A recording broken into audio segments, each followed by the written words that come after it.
स्वागत है आप सभी बच्चों का। बच्चों, आज मैं आप लोगों को बहुत महत्वपूर्ण जानकारी दे रही हूँ। कहाँ पर आपको बिंदु लगाना है और कहाँ पर आपको चंद्र बिंदु लगाना है। बहुत अच्छी तरह से समझा देती हूँ अंतर बताते हुए। देखिए, बिंदु इसे अनुस्वार भी कहते हैं। अनुस्वार वहां लगाते हैं जहां उच्चारण के समय नाक का प्रयोग किया जाता है।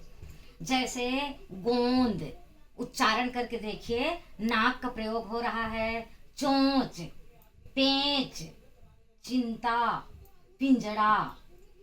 अब चंद्र बिंदु, जिसको अनुनासिका कहते हैं, चंद्र बिंदु वहां लगाते हैं जहां उच्चारण में मुंह के साथ साथ नाक का भी प्रयोग किया जाता है।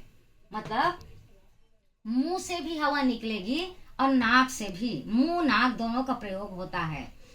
अब चंद्र बिंदु का प्रयोग उन्हीं शब्दों में किया जाता है जिसमें शिरोरेखा, शिरोरेखा का मतलब होता है बच्चों, ये शब्द लिख के ये जो लाइन खींचते हैं इसको शिरोरेखा कहते हैं। तो जिसमें शिरोरेखा के ऊपर मात्रा ना लगी हो उसमें चंद्र बिंदु लगता है। जैसे देखिए, हंस, चांद, पूंजी।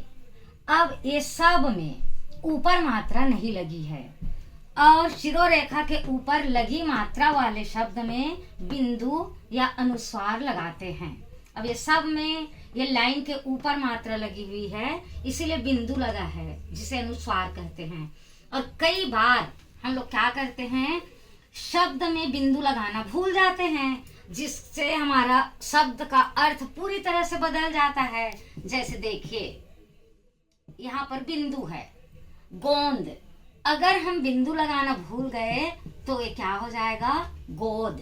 अर्थ कितना बदल गया। वैसी बहुत सारे शब्द हैं, जैसे गंदा।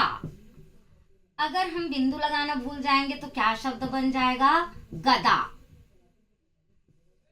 जैसे अंचल, अंचल का मतलब होता है एरिया, क्षेत्र। अब अगर हम बिंदु नहीं लगाएंगे तो ये क्या बन जाएगा, अचल, मतलब स्थिर। तो आप लोगों को समझ में आ गया होगा कहाँ पर चंद्र बिंदु, कहाँ पर बिंदु। अब आप लोगों से गलती नहीं होगी, आप उच्चारण करके देख सकते हैं और उच्चारण के बाद फिर आपको समझ में आ जाएगा कहाँ पर चंद्र बिंदु लगाना है। धन्यवाद।